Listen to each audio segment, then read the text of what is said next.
Hello guys, welcome back to my channel. നമ്മൾ തമ്മിൽ കണ്ടിട്ട് കുറച്ച് ഏറെ നാളാവുന്നു ഗൈസ്. കാരണം കുറേ നാൾക്ക് ശേഷം ഇപ്പോൾ ഒരു ലോങ് വീഡിയോ അപ്ലോഡ് ചെയ്യുന്നത്. ബിക്കോസ് ഐ ഫെൽ സിക്ക് ഗൈസ്. പനി എന്നൊക്കെ പറഞ്ഞു കഴിഞ്ഞാൽ ഇതാണ് മോനെ പനി എന്ന് പറയുന്നത്. വന്നത്തിൽ ഒന്നൊന്നര പനിയായിരുന്നു. എന്തായാലും എനിക്കിപ്പോൾ എല്ലാം കൊണ്ട് സുഖമാണ്. ഒന്നാമത്തെ കാര്യം എന്ന് പറഞ്ഞു കഴിഞ്ഞാൽ സ്റ്റേറ്റ് കലോത്സവത്തിന് പോകുന്നതിന് മുന്നേ തന്നെ എനിക്ക് ആക്ച്വലി നല്ല പനി ഉണ്ടായിരുന്നു. ഞാൻ ഹോസ്പിറ്റലിൽ പോയിട്ട് ജസ്റ്റ് ഒരു ഇഞ്ചക്ഷൻ എടുത്തിട്ടായിരുന്നു സ്റ്റേറ്റ് കലോത്സവത്തിൽ പോയി പങ്കെടുത്തിട്ടുണ്ടായിരുന്നത്. ആക്ച്വലി നമ്മുടെ ഡാൻസ് ഐറ്റവും കൂടെ ആയിരുന്നത് കൊണ്ട് തന്നെ പനി വെച്ചിട്ട് എന്തായാലും നല്ലപോലെ കളിക്കാൻ പറ്റില്ലല്ലോ. അപ്പം ഞാൻ പെട്ടെന്നൊരു ഇഞ്ചക്ഷൻ എടുത്തിട്ടായിരുന്നു പോയിട്ടുണ്ടായിരുന്നത്. അതുകൂടെ കഴിഞ്ഞ് വന്നപ്പോഴത്തേക്ക് മൊത്തത്തിൽ സീൻ ഡാർക്കാണ്. കിടപ്പിലാണ് ഇന്നാണ് ഇച്ചിരി സൗണ്ടെങ്കിലും വരുന്നത്. അവിടെ നിന്ന് ഇങ്ങോട്ട് തൃശ്ശൂരിൽ നിന്ന് നമ്മൾ തിരിച്ചിങ്ങോട്ടേക്ക് യാത്ര തിരിച്ചപ്പോൾ തൊട്ട് തന്നെ നല്ല പനിയുണ്ടായിരുന്നു. എനിക്ക് ചുമച്ചുകൊണ്ട് ഇരിക്കാനല്ലാണ്ട് എനിക്ക് ചില പോലും സമയം കിട്ടിയിട്ടുണ്ടായിരുന്നില്ല. അപ്പം നമ്മുടെ വീഡിയോ എന്ന് പറയുന്നത് തമ്മിൽ കണ്ട പോലെ എൻ്റെ +2 ലൈഫ് അപ്ഡേറ്റ്സ് ആണ്. അതായത് ഇപ്പം എങ്ങനെയാണ് ഒരു +2 വിദ്യാർത്ഥി എന്ന നിലയിൽ എൻ്റെ ലൈഫ് പോയിക്കൊണ്ടിരിക്കുന്നത്. മൊത്തത്തിൽ പെട്ട് ഗൈസ്. കാരണം പ്രാക്ടീസൊക്കെ ആയിട്ട് കുറേ ക്ലാസ്സൊക്കെ മിസ്സായിട്ടുണ്ടായിരുന്നു. അപ്പം മോഡൽ എക്സാം ഒക്കെ തുടങ്ങിയിട്ടുണ്ടായിരുന്നു. ഇന്നലെ കെമിസ്ട്രിയുടെ മോഡൽ ഉണ്ടായിരുന്നു, പ്രാക്ടിക്കൽ ലാബിനാണ്. പ്രാക്ടിക്കലിൻ്റെ മോഡൽ എക്സാം ഉണ്ടായിരുന്നു. അടിപൊളി എക്സാം മതി. കാരണം എസ്റ്റിമേഷൻ ഒന്നും എനിക്കറിയില്ല. വോളിയോമെട്രിക് അനാലിസിസ് ഞാൻ ചെയ്തിട്ടുണ്ടായിരുന്നില്ല. കലോത്സവമൊക്കെ ആയിട്ട് ക്ലാസ്സൊക്കെ പോയിട്ടില്ലേ, അപ്പോൾ ഇതൊന്നും ചെയ്തിട്ടില്ല, അറിയില്ല. പിന്നെ ഞാൻ ടീച്ചറെനിക്ക് പറഞ്ഞപ്പോൾ ടീച്ചേഴ്സിനൊക്കെ അറിയാം. നമുക്ക് ആക്ച്വലി എ ഗ്രേഡ് ഉണ്ടായിരുന്നു. അതുകൊണ്ട് ഞാൻ ടീച്ചറൊന്നും പറയത്തില്ല. അപ്പം ടീച്ചറിന് ഓൾറെഡി അറിയായിരുന്നു എസ്റ്റിമേഷൻ ഞാൻ ചെയ്തിട്ടുണ്ടായിരുന്നുള്ളത്. അപ്പം എന്നോട് പറഞ്ഞ് സോൾട്ട് ചെയ്താൽ മതിയെന്ന്. ഞാൻ സോൾട്ട് അനാലിസിസ് ചെയ്തു. എനിക്ക് അലൂമിനിയം സൾഫേറ്റ് ആയിരുന്നു കിട്ടിയിട്ടുണ്ടായിരുന്നത്. സോൾട്ട് അനാലിസിസ് ഒക്കെ എനിക്ക് എളുപ്പമായിരുന്നു ഗീസ്. ഞാൻ പെട്ടെന്ന് തന്നെ ചെയ്തിട്ടുണ്ടായിരുന്നു. പക്ഷേ പിന്നെ നമ്മൾ ഫസ്റ്റ് ബാച്ചിൽ 25 കുട്ടികളായിരുന്നു ഉണ്ടായിരുന്നത്. അതിൽ ഞങ്ങൾക്ക് 2 പേർക്ക് എസ്റ്റിമേഷൻ അറിയില്ലായിരുന്നു, 2 പിള്ളേർക്ക്. പിന്നെ ടീച്ചർ ഞങ്ങളെ എസ്റ്റിമേഷൻ നല്ലപോലെ പഠിപ്പിച്ചു തന്നു കേട്ടോ, സെറ്റായി. എന്നിട്ട് ഞങ്ങളത് ചെയ്ത് കാണിച്ചു കൊടുത്തു. അങ്ങനെ എസ്റ്റിമേഷനും അത്യാവശ്യം കെമിസ്ട്രിയുടെ പ്രാക്ടിക്കൽ ലാബ് എക്സാം മോഡൽ നല്ല എളുപ്പമായിട്ടാണ് എനിക്ക് തോന്നിയിട്ടുണ്ടായിരുന്നത്. ആദ്യം എസ്റ്റിമേഷൻ കിട്ടുന്ന കുട്ടികൾക്ക് കുറച്ചുകൂടെ എളുപ്പമായിരുന്നു എനിക്ക് തോന്നി. മോഡലിന് കുറച്ചുകൂടെ എളുപ്പം അതായിരിക്കും. കാരണം സോൾട്ട് ചെയ്ത് കുറേ പേർക്ക് കിട്ടാത്തതുണ്ടായിരുന്നു. അപ്പം അത്രയും ടൈം പോകും. ഇനിയിപ്പോൾ നാളെ ഞങ്ങൾക്ക് ഫിസിക്സാണ് ഗൈസ് മോഡൽ എക്സാം വെച്ചേക്കുന്നത്. ഫിസിക്സ് പക്ഷേ എനിക്ക് കാര്യമായിട്ട് എനിക്കറിയില്ല. കാരണം കോൺകേവ് മിറർ ലെൻസിൻ്റെ ഒന്നും ഞാൻ ചെയ്തിട്ടുണ്ടായിരുന്നില്ല. അതൊക്കെ അപ്പം നാളെ പോയിട്ട് വേണം. അതല്ല, റെക്കോർഡ് കംപ്ലീറ്റ് ആയിട്ടുള്ള അതാണ് ഹൈലൈറ്റ് ഗൈസ്. റെക്കോർഡൊക്കെ ഇരുന്ന് കുത്തിയിരുന്ന് ഇപ്പോൾ എഴുതി തീർത്തുകൊണ്ടിരിക്കുകയാണ്. മിക്ക പിള്ളേർ റെക്കോർഡൊക്കെ എഴുതി തീർത്ത് കഴിഞ്ഞു. അപ്പോഴാണ് ഞങ്ങൾ കലോത്സവത്തിനായി പിള്ളേർ എഴുതി തുടങ്ങിയിട്ടേ ഉള്ളൂ. സുവോളജി പോകണേക്ക് ഏതാണ്ട് കംപ്ലീറ്റ് ആയി. പക്ഷേ ഫിസിക്സ് 2-3 എക്സ്പെരിമെൻറ്റ്സ് കൂടെ എഴുതാനുണ്ട്. അങ്ങനെയൊക്കെയാണ്. പിന്നെ പബ്ലിക് എക്സാം ഒക്കെ ഇങ്ങനെ വരുന്നതിൻ്റെ കുറച്ച് ടെൻഷൻ ഇല്ലാണ്ടില്ല.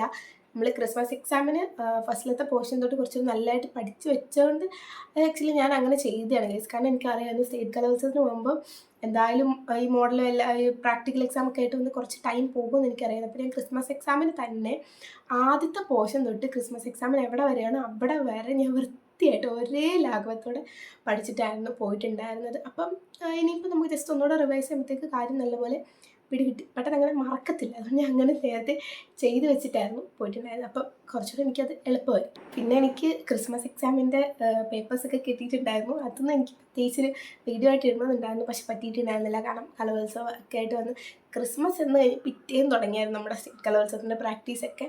അങ്ങനെ അതൊക്കെ വന്നിട്ട് ഒരു റിയാക്ഷൻ വീഡിയോ ഒന്നും ഇടാൻ പറ്റിയിട്ടുണ്ടായിരുന്നില്ല. കാരണം എനിക്ക് ആക്ച്വലി എല്ലാത്തിൻ്റെ മാർക്ക് പോലും എനിക്ക് കിട്ടിയിട്ടുണ്ടായിരുന്നില്ല കേട്ടോ. കുറച്ച് ഇതിൻ്റെയൊക്കെ ഉണ്ടായിരുന്നുള്ളൂ. ഓൾമോസ്റ്റ് മാത്സൊക്കെ ഭയങ്കര ടഫ് എക്സാം ആയിരുന്നല്ലോ. അപ്പോൾ എനിക്ക് തോന്നി ഒന്നുകൂടെ മാത്സിൽ കോൺസെൻട്രേറ്റ് ചെയ്യണം. ആക്ച്വലി എനിക്ക് മാത്സിന് 42 എന്തോ ഉണ്ടായിരുന്നുള്ളൂ. ഫിസിക്സിന് 52, ഹിന്ദിക്ക് ഫുൾ ഉണ്ടായിരുന്നു കേട്ടോ. ഹിന്ദിക്ക് ഒക്കെ ഫുൾ ഉണ്ടായിരുന്നു. വേറെ ഒന്നും സബ്ജക്റ്റ് ഞാൻ ഓർക്കുന്നില്ല ഗൈസ്. കെമിസ്ട്രി ഒന്നും കിട്ടിയതായിട്ട് എനിക്ക് തോന്നുന്നില്ല. അപ്പം മാത്സ് ഒന്നുകൂടെ കോൺസെൻട്രേറ്റ് ചെയ്യണം. പക്ഷേ അതിലൊക്കെ വലിയ എന്താണ് മാത്സ് ലാബ് എനിക്ക് ഒരെണ്ണം വിളിച്ചത് അറിയത്തില്ല. ലാബ് അതെങ്ങനെ പഠിക്കണം ഭയങ്കര ടഫായിട്ട് എനിക്ക് തോന്നുന്നു. ഇനി വേണം ഒന്ന് ക്ലാസ്സൊക്കെ കണ്ടിട്ടൊന്ന് മര്യാദയ്ക്ക് മാത്സ് ലാബൊക്കെ ഒന്ന് പഠിക്കാൻ. ഈ വീഡിയോ ഷൂട്ട് ചെയ്യുന്നതിൻ്റെ ഇടയ്ക്ക് ഞാൻ ഒരു 10,000 ചുമച്ചിട്ടുണ്ടായിരിക്കും. ഇപ്പം തന്നെ അത്രയ്ക്ക് പനിയാണ് ഗൈസ്. ഇന്ന് ഞാൻ ആക്ച്വലി ക്ലാസ്സിന് പോയിട്ടുണ്ടായിരുന്നില്ല. ഇന്ന് കൊണ്ടിരുന്നിട്ടാണ് സുവോളജി മൊത്തം എഴുതി തീർത്തത്. ബോട്ടണി മൊത്തം എഴുതി തീർത്തു. കെമിസ്ട്രിക്ക് ഏതാണ്ട് റെക്കോർഡൊക്കെ ഏതാണ്ട് ഇങ്ങനെ കംപ്ലീറ്റ് ആയി വരുന്നുണ്ട്. പക്ഷേ ഇനി ലാസ്റ്റ് എക്സാമിലുള്ള കുറച്ച് പോർഷൻസ് ഇങ്ങനെ ഡിലേ ആയിട്ട് കിടക്കണം. അത് പഠിച്ചൊന്ന് തീർക്കണം. ക്ലാസ്സൊക്കെ കണ്ട് തീർക്കാനുണ്ട്. പിന്നെ എനിക്ക് നിങ്ങളോട് പറയാനുള്ളത് കെമിസ്ട്രി നിങ്ങൾ പ്രാക്ടിക്കൽ എക്സാമിന് ശ്രദ്ധിക്കേണ്ട കാര്യം സോൾട്ട് അനാലിസിസിൻ്റെ ആ സ്കീം നല്ലവണ്ണം പഠിച്ചിട്ട് പോകണം. അതിൻ്റെ ഒബ്സർവേഷൻ, ഇൻഫറൻസ് എല്ലാം നല്ലപോലെ പഠിച്ചിട്ട് പോയാൽ മാത്രം നമുക്ക് സോൾട്ട് അനാലിസിസിനെ പെട്ടെന്ന് ചെയ്യാൻ പറ്റത്തുള്ളൂ. സോൾട്ട് അനാലിസിനായിരിക്കും കൂടുതൽ ടൈം നിങ്ങൾക്ക് വേസ്റ്റ് ആയി പോകുന്നുണ്ടായിരിക്കാം. സോ നിങ്ങൾ അത് ശ്രദ്ധിക്കുക. സ്കീം നല്ലപോലെ പഠിച്ചിട്ട് വേണം. ഓൾമോസ്റ്റ് എല്ലാവർക്കും എസ്റ്റിമേഷൻ ഭയങ്കര സിമ്പിളായിരിക്കും. കാരണം എസ്റ്റിമേഷൻ അത് എന്താണ് പ്രോബ്ലം വൈസ് ആയതുകൊണ്ട് നിങ്ങൾക്ക് പെട്ടെന്ന് ചെയ്യാൻ പറ്റും. പക്ഷേ സോൾട്ട് അനാലിസിസിന് നമുക്ക് പലർക്കും കൺഫ്യൂഷനാണ്. അപ്പം ഞങ്ങളുടെ ലാബിൻ്റെ എക്സ്പീരിയൻസ് എന്ന് പറയുമ്പോൾ ഇന്നതാണോ കാര്യമായിട്ട് സ്കീം, ഞാൻ ആക്ച്വലി കാര്യമായിട്ട് ആ സ്കീം പഠിച്ചിട്ടില്ല, ജസ്റ്റ് ഒന്ന് വായിച്ച് വിട്ടിട്ടായിരുന്നു പോയിട്ടുണ്ടായിരുന്നത്. ആ സ്കീം പഠിച്ചിട്ടില്ലെങ്കിൽ നമുക്ക് ഡൗട്ടാണ് ഇന്നതാണോ അല്ലയോ. ഇപ്പം എനിക്കാണെങ്കിൽ സൾഫേറ്റ് ആയിരുന്നു, സൾഫേറ്റ് ആണോ അല്ലയോ എന്നുള്ളത് ഭയങ്കര ഡൗട്ടായിരുന്നു. അങ്ങനെ വരാണ്ടിരിക്കുകയാണെങ്കിൽ സ്കീം നല്ലപോലെ പഠിച്ചിട്ട് പോകണം. സ്കീം നല്ലപോലെ പഠിക്കുകയാണെങ്കിൽ നമുക്ക് പെട്ടെന്ന് ചെയ്യാൻ പറ്റും. അതിൻ്റെ ഇടയ്ക്ക് നിങ്ങൾ ഏറ്റവും ശ്രദ്ധിക്കേണ്ട കാര്യം ഗൈസ്, ആസിഡൊന്നും കൈ കയറി ഒഴിക്കരുത്. എൻ്റെ കയ്യിൽ നല്ലപോലെ sulphuric acid, concentrated sulphuric acid വീണിട്ടുണ്ടായിരുന്നു, നല്ലപോലെ പൊള്ളിയിട്ടുണ്ട്. അതൊക്കെ ശ്രദ്ധിക്കുക കേട്ടോ.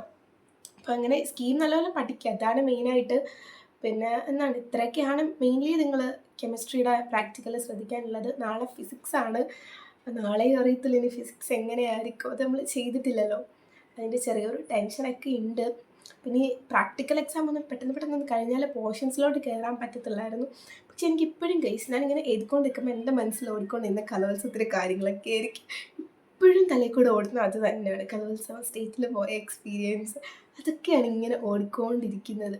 പക്ഷെ എന്തായാലും ഈ കിട്ടിയ പനി എന്തായാലും ഒരു അടാറ് പനിയായിരുന്നു. അതിൽ ഒരു മോചനം എനിക്ക് ഇതുവരെ ആയിട്ടില്ല. ഇങ്ങനെയൊക്കെയാണ് ഇപ്പോഴത്തെ എൻ്റെ പ്ലസ് ടു ലൈഫ് പോയിക്കൊണ്ടിരിക്കുന്നത്. ഏതാണ്ട് ക്രിസ്മസ് ആ ഒരു ടൈമിൽ, ക്രിസ്മസ് ഓണമൊക്കെ എക്സാമിൻ്റെ ആ ഒരു ടൈമിൽ ഇങ്ങനെ ഇപ്പോൾ ഈ ഒരു ലെവലിലാണ് നിൽക്കുന്നത്. ഇപ്പം ഈ പ്രാക്ടിക്കലൊക്കെ അതിന് ഞാൻ കുറച്ച് ഇങ്ങനെ ഒന്ന് ഇതായിട്ട് നിൽക്കുകയാണ്. റെക്കോർഡൊക്കെ കംപ്ലീറ്റ് ചെയ്തിട്ട് വേണം വീണ്ടും പഠിച്ച് തുടങ്ങാനായിട്ട്.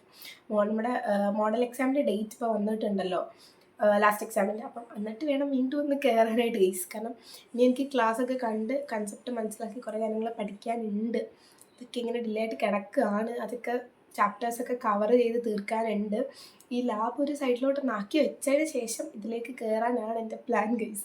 പക്ഷേ ഇത് എനിക്ക് തോന്നുന്നു ടീച്ചേഴ്സ് ഇതിനായിട്ട് കാര്യമായിട്ട് കൃത്യമായിട്ടുള്ള ഡേറ്റ് പറഞ്ഞിട്ടില്ല എന്നാണ് പ്രാക്ടിക്കൽ എക്സാം എന്നുള്ളത്. ഈ പ്രാക്ടിക്കൽ ഒന്ന് കഴിഞ്ഞ് എനിക്ക് തോന്നുന്നു അത്യാവശ്യം കുഴപ്പമില്ലാണ്ട് തന്നെ വീണ്ടും പഠിച്ച് കയറാൻ പറ്റുമെന്ന്. അപ്പം അത്രയൊക്കെ ഉള്ളു ഗൈസ്. ഇതാണ്. പിന്നെ നിങ്ങളുടെ പ്ലസ് ടു ലൈഫ് ഇപ്പോൾ എങ്ങനെയാണ് പോയിക്കൊണ്ടിരിക്കുന്നത്, നിങ്ങൾ താഴെ കമൻറ്റ് ചെയ്യണം. Okay, by.